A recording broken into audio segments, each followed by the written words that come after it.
referring to? Is he referring to limitless consciousness, I am there for you? No, it makes no sense there. He's referring to us as ordinary human beings.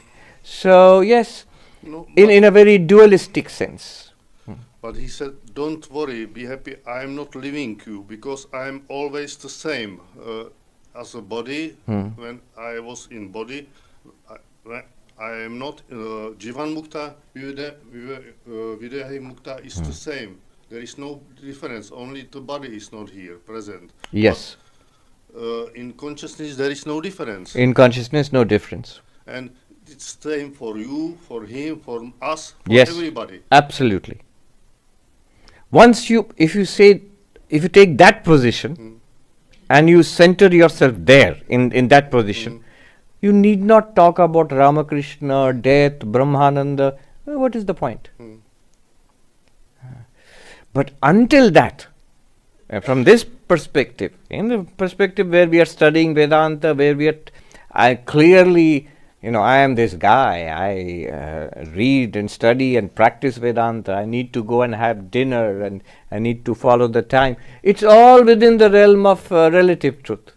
And there definitely God, Avatar, they have all their importance. And there the relevance of after death I am not gone, do not worry, I will be there for you. That makes sense. Yes. Don't get confused. This is what we talked about in the morning and in the afternoon. This is what might be called the view from the Everest, from the highest perspective. But that does not invalidate the view from the valley, view from the base camp. All those are also true. And we also must know from which perspective am I saying I had dinner and we are sitting here together. We are talking to each other. In which perspective? Are we talking from the perspective of I am Brahman? Not at all.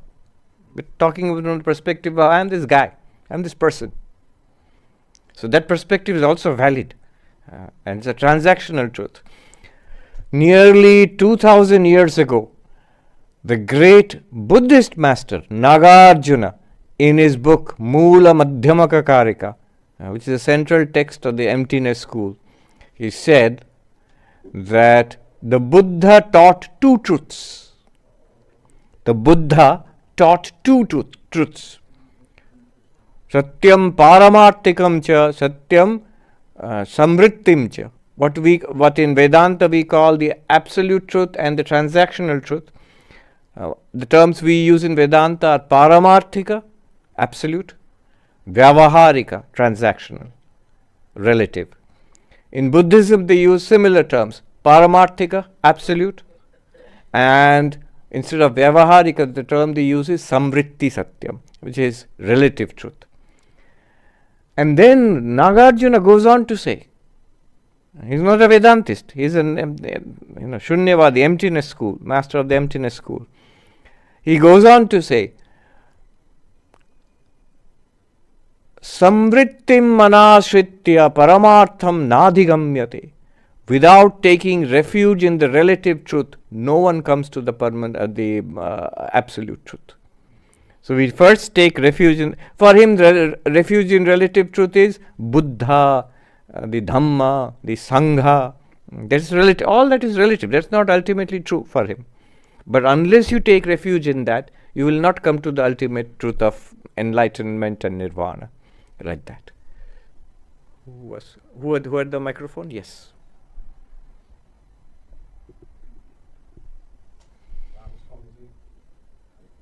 My name is Ravi.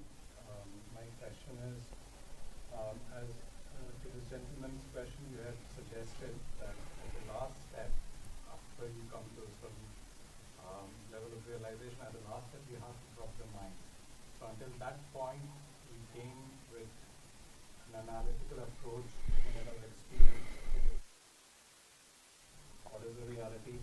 And at the end, we have to either have faith or that analysis doesn't work and we have to drop the mind. That's where I have a problem. In the sense that I don't want to ask how to do that question, but it sort of is that question. And the second part of this question is, if that is not possible for me to do. If there is a person who is who understood the teaching not viscerally but just intellectually, understood the modern and the hypothesis here, and can bring it to practice that I am Brahman, and goes about living his life with that idea, but not knowing it viscerally in the bone and living it in the experience, would the results or would the way he would go about living would be different? The last part I did not understand. What is the difference between really knowing that I am Brahman viscerally and having that realization versus just accepting it on face value and going about living my life accepting it on face value that I am Brahman? Okay. The first part of it, using the intellect, the mind to do this kind of analysis, if we do that carefully, then that teaching about dropping the mind will make sense. If we have done the analysis carefully, using the mind, all the analysis is done using the mind, the intellect. It's using that, it will show me clearly, using the mind only, it will show me clearly that I am not the mind. Then the teaching about let go of the mind. What do you mean by let go of the mind? Does it mean silencing the mind? Does it mean, tossing the mind into the recycle bin? Not at all. The mind can be there, mind can be active, mind can be thinking or inactive. In either case, the clarity will be I am not the mind. That clarity will be there. When the movie is playing, if I clearly understand the distinction between the movie and the screen, even while the movie is playing, then I need not switch off the movie also. While the movie is playing, I can say, let go of the movie, focus on the screen. While the movie is playing, I can still do that. Quite honestly, I understand. It's like looking at the wave and the water, and you say, distinguish between water and the wave while looking at it. And then say, let go of the wave, focus on the water. Say, I can do that. I don't mean that I have to let go of, I don't have to make the wave subside. So, to be able to truly do that, one must follow the analysis seriously. How do you follow the analysis seriously? One is, of course, listen. Second is understand thoroughly, so that you can answer all questions yourself. Whatever question is raised today or in some ancient book, you know the answer, because you have understood it clearly what's going on there. But more than that, to do it, as you said, viscerally, good word, viscerally, with our whole being. With our whole being. What did you say your name was? Ravi. You are Ravi with your whole being. Ravi is not just a little bit of information you have. You are Ravi. Your identification is so strong, although it's a name that has been given to you, but still, identification is so strong and effortless. Like that, or even more strongly, when you can say, I am awareness, obviously, so strongly. Maharaj, we are talking about Ashwini Maharaj. He told me a story. He had gone to a great master in Kailash Ashram in Rishikesh. And he was asking that great teacher, Swami, when can I say that I am enlightened in an Advaitic sense? And that Swami told him that right now if you say, I am a man, isn't it a fact for you, very obvious fact? He said, yes. When you can claim, I am Brahman with that confidence, it's obvious for you, effortless for you. It doesn't require any argument, any logic, any effort, any practice. It's just a fact. Like you say, I am Ravi, like that. Now, how to make it like that? That's why I said keep it real at every step. At Don't let it slip away into words and theory. I like an example, I've been using it recently. Somebody told me that, how Vedanta should be practiced, how to keep it visceral. So when you ask a child, what is a nose? The child will not say nose is the organ of respiration, nose is the olfactory organ. That is trading many words for one word. That is dictionary meaning, trading words for words. What will the child do? Nose. What is the nose? This one. Vedanta must be practiced like this. When you say body, instead of thinking, oh, body, it's a biological machine. No, body. Here is a body. Prana. When I say, I am not the body, body is an object. Yes, body is an object. I see the body. I touch the body. I can smell or taste, even hear the body. It's an object. Yes. Absolutely clear. When the prana is an object, it is a prana. It's a manifestation of the prana. But it's an object. Yes, I can experience it. Like that. It must be like nose. Directly. Catch hold of the reality. Then make it even more. That's why these step-by-step processes are given. It starts with the most exterior and obvious, body. Then it makes it subtler and more inward. Breath. Subtler and more inward. Mind. Subtler and more inward. I'm using the English translation for the Upanishadic. Anyo antaratma. Intellect. Then utter blankness. Is subtler and subtler. At each level it must be as clear as nose. Then when we come to the realization, oh, I am this, it will also be very clear. The reason we don't know that, two reasons I said. One is ignorance. We have never been introduced to it. But also our fascination with the world, our fascination with our own thoughts, and nowadays fascination with the device in our pocket. And Upanishad says, Paranchikhani vyatrinat swayambhu tasmat parang pashyati nantaratman. Kathopanishad says, our senses are a kind of manufacturing defect. They flow outwards. Not a defect, that's how they have been designed. They flow outwards. So our attention is continuously directed outwards. See, hear, smell, taste, touch. Oh, wow, how wonderful. I am perpetually flowing outwards. Therefore, I do not see the inner self. That is consciousness. I don't notice it. Open secret, but secret. Because of our fascination. Once, in a conference, I said this. We are fascinated by the world. Outside, we look outside, therefore we do not see our own inner self. The next speaker after me, I still remember, this lady, she was a retired diplomat. And she got up and said, I wish what the Swami said were true, but it's no longer true. If we were fascinated by the world outside, that would be wonderful to see the world outside. But now we don't even see that. We are always fascinated with this.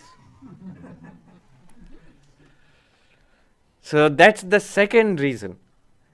Even after being introduced to it, as in a Vedanta class, even we dwell in it, the second reason, fascination with the not self, with the world, with this, or with our thoughts, that will also keep on hiding.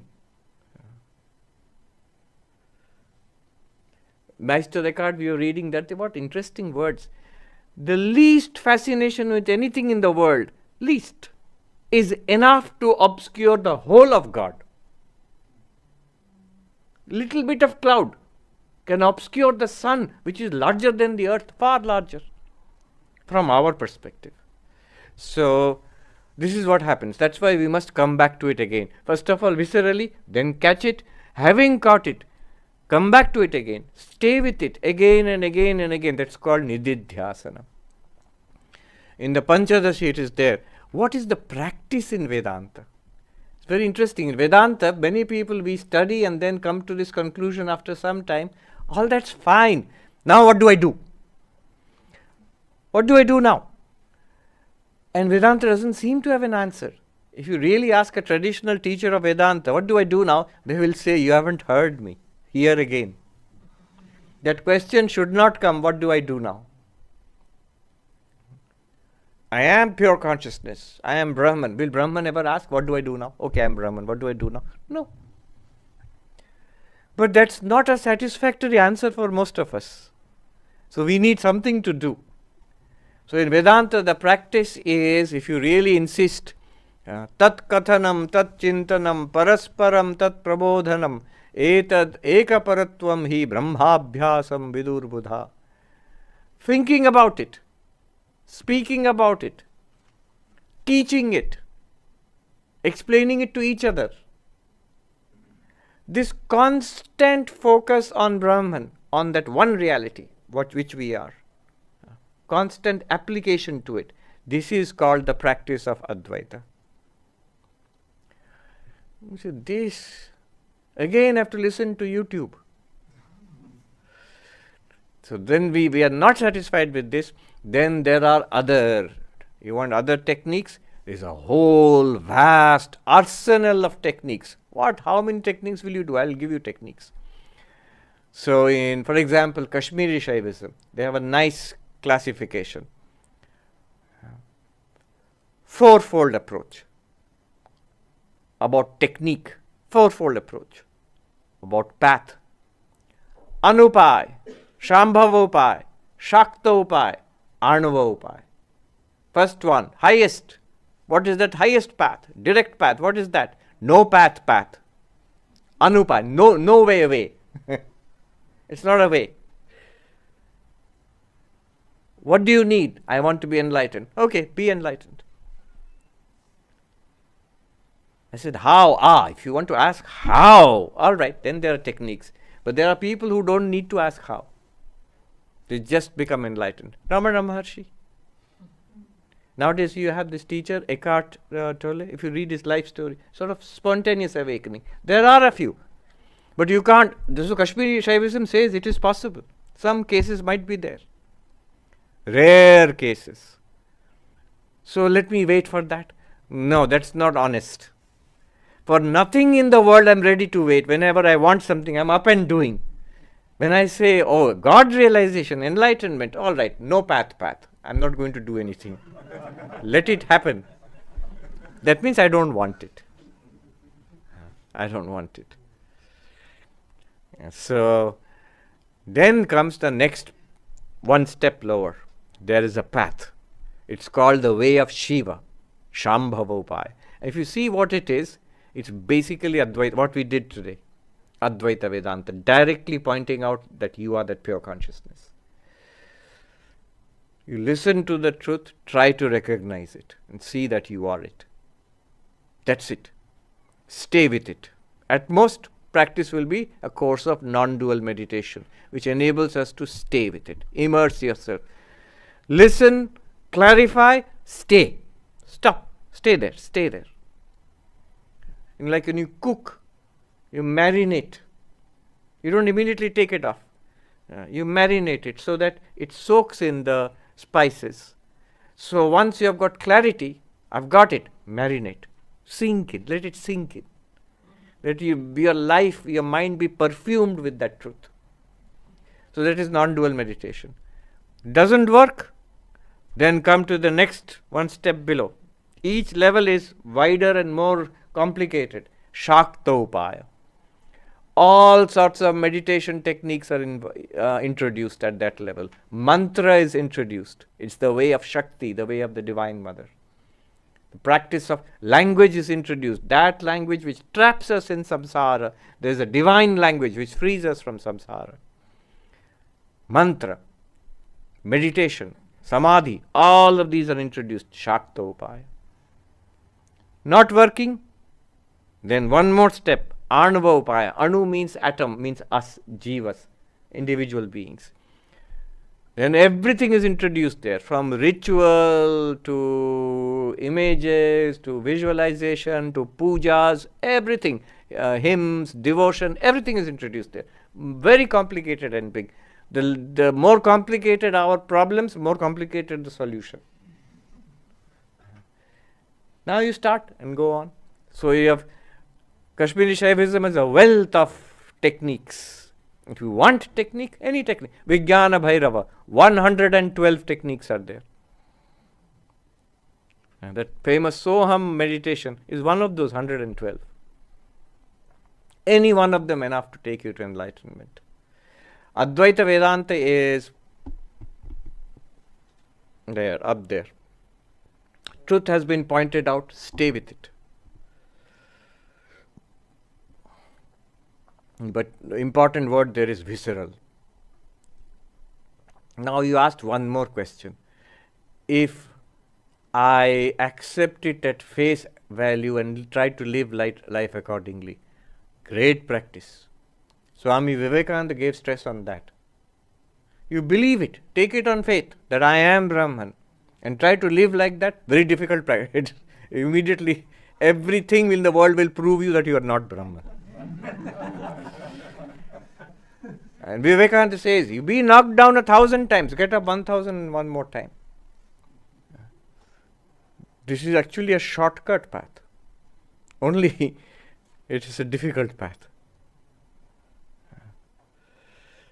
It requires struggle because every moment our own minds will keep dragging us down to that level. To say that I am not the mind, I am not the mind, I am the awareness in which you, my mind, are appearing. To say that and to day to deal with it.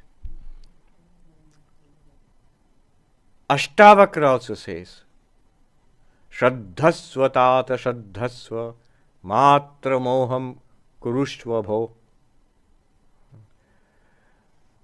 That I am Bhagavan Atma Aham. Have faith, my child, have faith. Suppose all these techniques are not working. All this I don't get it. But I like the idea I am Brahman. Chidananda Rupa Shivoham. I like the idea. I accept it. I believe it also somewhere. In that case, Ashtavakra says, let's try another path. Just believe it. Like devotees believe in the existence of God. Like the public believes advertisements which are put out there. We have a power of belief. We use it for a lot of nonsense. The entire multi-billion-dollar advertising industry is hooking us with our power of belief. Why don't you use it for something very useful and precious, for enlightenment? Just believe it, that I am pure, limitless awareness. Do not be deluded on this point. It will work. As you believe, so you will be. If you believe you are free, you will be free. If you believe you are bound, you will be bound. This old adage, this old proverb is true. As one's mind is, as one's faith is, so is one's life. That will also work. So 3 things we have got. Do that analysis clearly, you will know, you will understand clearly what is meant by dropping the mind. 1. Second, viscerally, knows. Keep it real. At no point should it be, it's a theoretical thing. That part I don't get it. Get it and then see whether it's real or not. And third, believe it. You'll help you. That's all. That path works for many others. One more. We have to go to somebody who has not been. I have already. You have already asked. Then you have already asked. You have not asked. Yes. Maharaj, I am Pranam. I am Sudipto. Like it seems like maybe after the whole class I am asking what is number. So my basic question is like why at all this consciousness exists and where from it came and at what stage it is imposed on us. Is it like your answer of Leela, like God is playing with? Why at all does consciousness exist? It's a really profound question. It's in Advaita Vedanta, the question reduces to why does existence exist? And the question will be, can it not exist? Existence has a necessary existence. It is isness, it is being. There is no way of it not existing. Things can exist or may not exist. You can ask why the universe exists. That also is a good question. But why existence exists, you can't ask. Like that, consciousness. What is non-existence from an Advaitic perspective? Existence is when something appears to consciousness. It exists. Non-existence is when something disappears. When you testify, it is not there. In what? In consciousness. What about consciousness? Can it not exist? To not exist, you must testify in consciousness that it does not exist. Consciousness is there already. The way Advaita understands consciousness, it's not like our, you give an injection, then anesthesia, consciousness gone. Not in that sense. There also, consciousness is the witness of the absence of all, the experience of absence. It's the experience of absence. So that's how Advaita Vedanta understands consciousness. There is no way that consciousness cannot exist. So this question, why does consciousness exist, does not make a sense. Why did it come? That it is before why. That's the question she asked. Causality. Before why. Consciousness is prior to causality. It's prior to cause, prior to effect.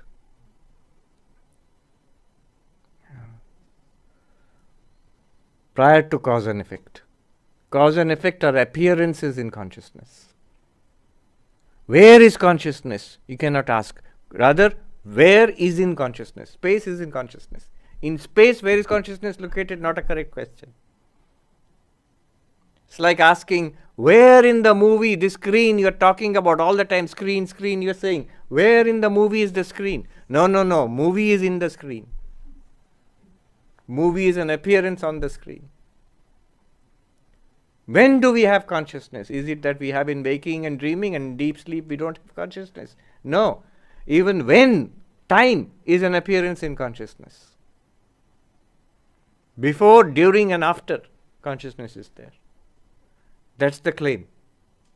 And the claim is, all this is actually should be obvious. Where is space experienced? In consciousness. Where is causality experienced? In consciousness. Where is time experienced? In consciousness. These are matters of very deep metaphysics, and huge arguments can be done, and they have been done also. There is a book, Why Does the Universe Exist? Jim Holt, he's a science writer in New York. Why does the universe? Very nice book. It takes you on a tour of the latest theories about this question. Why is there anything at all? Why does the universe exist? Why do we exist? What is existence? This question. And he's a science writer, so he goes to physicists, Nobel laureates, cutting edge physics work. He goes to mathematicians, he goes to philosophers, he goes to theologians. Why is there something rather than nothing? There's a chapter, It from Bit. It means it, matter. Bit, information. So I said to David Chalmers, and we had a discussion, this is a good topic for a talk, Vedanta talk. It from bit means matter actually has come from information. That is the proposal. But information or mind has come from consciousness. So it from bit from chit. And I gave a talk. It from bit from chit. Chit means consciousness.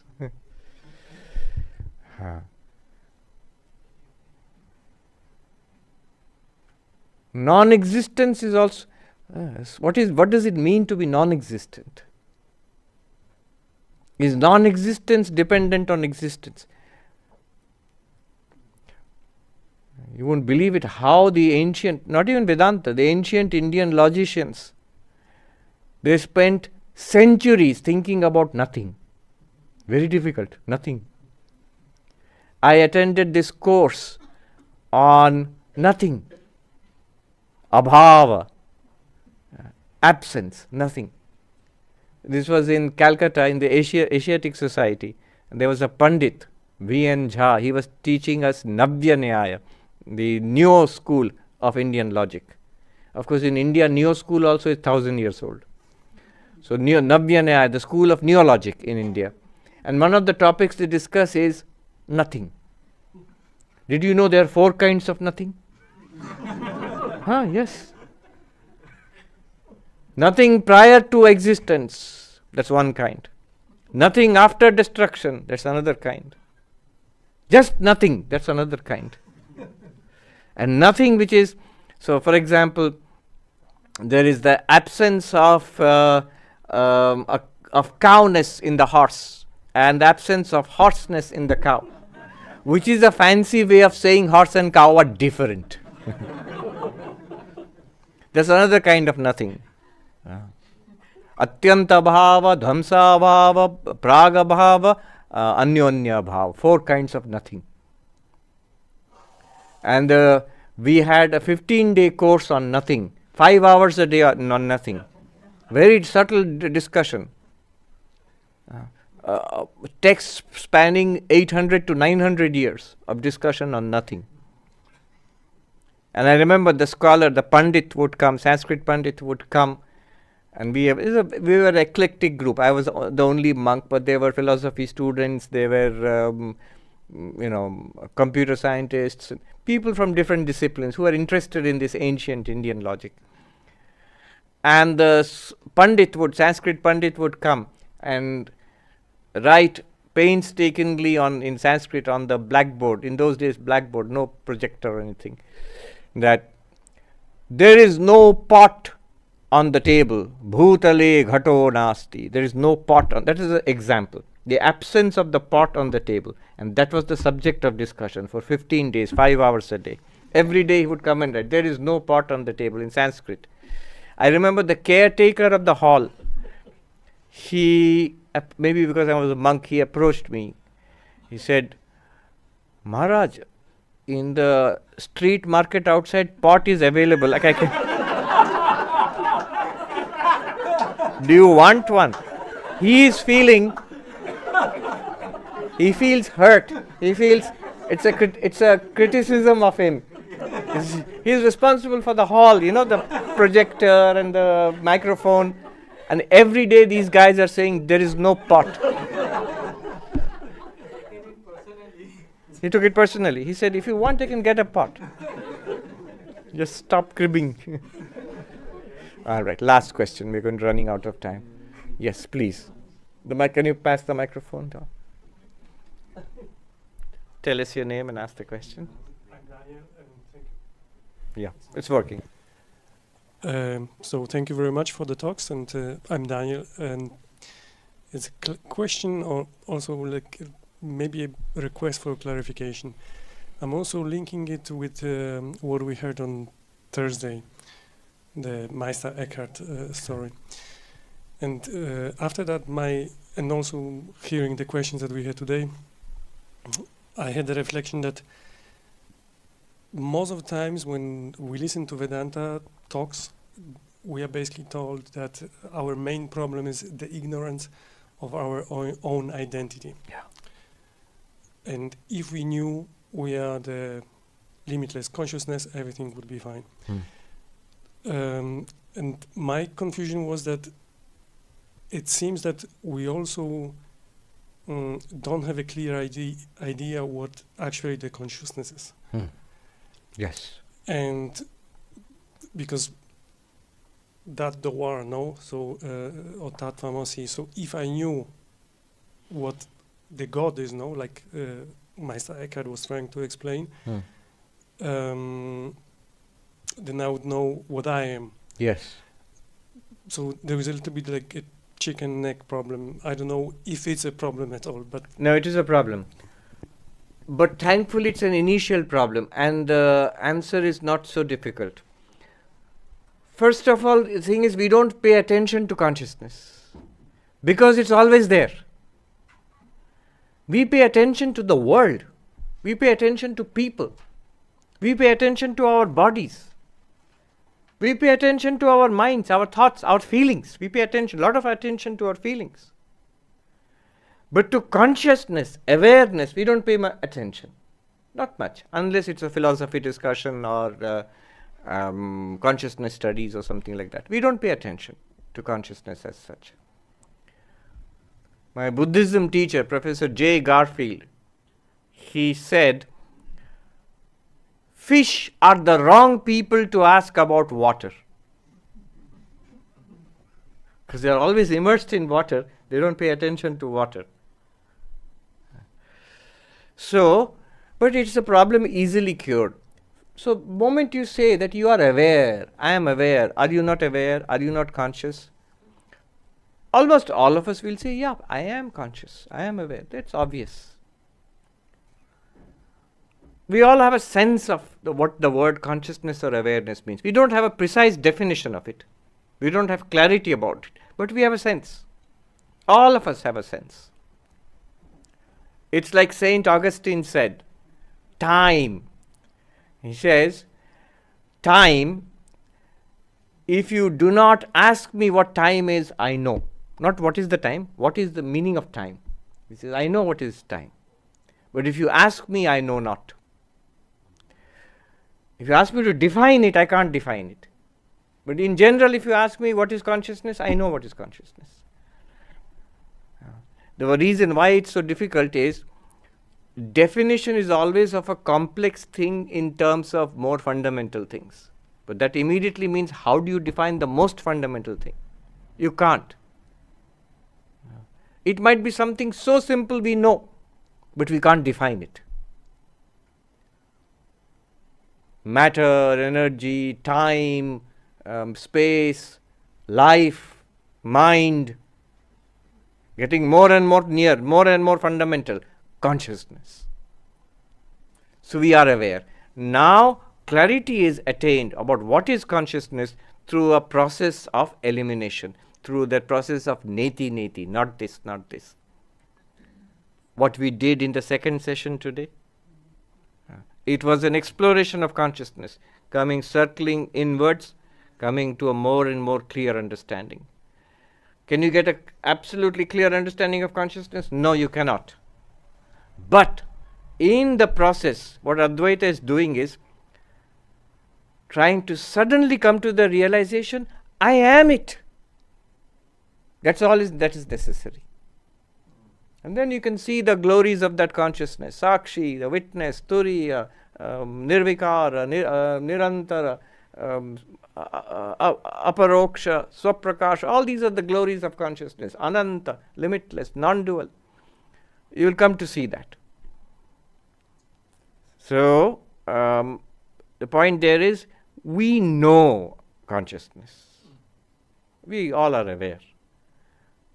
A process of clarification is necessary. Can I say it's like taste of water? I cannot explain. I cannot explain. But then we must get more clarity about it. Then you will see slowly things like my consciousness. For practical purposes we can speak, but genuinely we will know that it's not my consciousness, I am consciousness. Consciousness within me, no. I am not within me, I am consciousness. We will not speak like that. It's very difficult to speak like that. It makes no sense to. Our language is not meant to deal with I am consciousness. Our language is designed around I am the body mind, I am the person. So don't speak like that also. That's very odd. In fact, the teachers tell us don't speak in a weird way. Be normal. You're behaving like a person, continue to speak like a person. Somebody wrote to me, I, the limitless consciousness which you are. No, he wrote to me, which you are, the same limitless consciousness, I, in this body and mind, I salute you. In this body and mind which has the label Mishra, I salute you. So just say, I am offering salutation. I, Mishra, am offering salutations. Not the limitless consciousness in this body, mind, personality called Mishra. Don't speak like that. So this is the process of clarification. Okay? So we should, yes. Yes. Somebody who was carrying mic, he also has a question. Oh, okay. My question is about moksha, not about Jivan Mukti, but about Videha Mukti. So when the Jivan Mukta, when he dies, when the body dies, When the body dies. when the yes. body dies, but the Jivan Mukta gives up all the bodies, also the subtle body, and remains as consciousness. Yes. Now your equation, consciousness plus object is experience. If there is no object, then there is also no more experience. Is that then not basically the same as what materialists believe what will happen after death, that there is nothingness, no experience, absence? Yeah, sure, Or is in it- one way. yeah. But it's also limitlessness. And it is also all experience, because you are one limitless consciousness. So everybody who is having experiences is also you, in that sense. Think about Nirguna Brahman right now. Does it have any experience as such? No. And and all these experiences which we are having, they are also that same, because of the same Nirguna Brahman. So it sounds very paradoxical. But just imagine you attain a limit, you see yourself as limitless existence, consciousness bliss. It's not nothing. It's not the materialist nihilism. It's not, materialists will not say that it's a state of no experience. It's just a state of nothingness. It's just what you wear is a combination of various materials and falls apart, that's it. Gone, death. But this is not like that. But do they continue to experience after death? See, after death and before death also, you are that Nirguna Brahman. Right now, ask yourself, does Nirguna Brahman experience anything? Right now. You'll have to say yes and no. Does the screen take part in the movie? No. But do the movies play on the screen? Yes. Isn't it in the mind the experience because I'm Yes, but you know why you're doing this. We'll talk about it tomorrow. You know why you're doing this? Because this process of elimination has still left behind in the mind a seed of individuality. So my individuality is gone, I am gone. No, this individuality has been left behind long ago. You are the ground of all individuals. You become the ground of all individuals, and you are no individual yourself. And Vivekananda said, you are, for the first time, you are an individual now that you are everything. And therefore I said that if Ramakrishna left the body, don't worry, be happy, I will be always here, because he will experience through us. Yes, Through that is us, also true. Yeah. Through everybody. Yeah. But that suggests that every Jivan Mukta, everybody who gains Videha Mukta experiences the entire universe at once. Or Again, notice, you say every Jivan Mukta.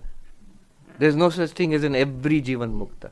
Every Jivan Mukta is the universe. Every Jivan Mukta is Nirguna Brahman.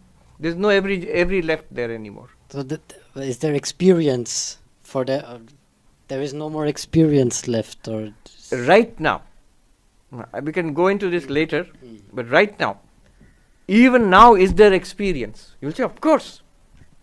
I can also show you there is no experience. There is only Nirguna Brahman. The moment you realize what Nirguna Brahman is, you will have to say there is no experience right now, while experiencing everything. This is a wooden table. Okay, suppose it's a wooden table.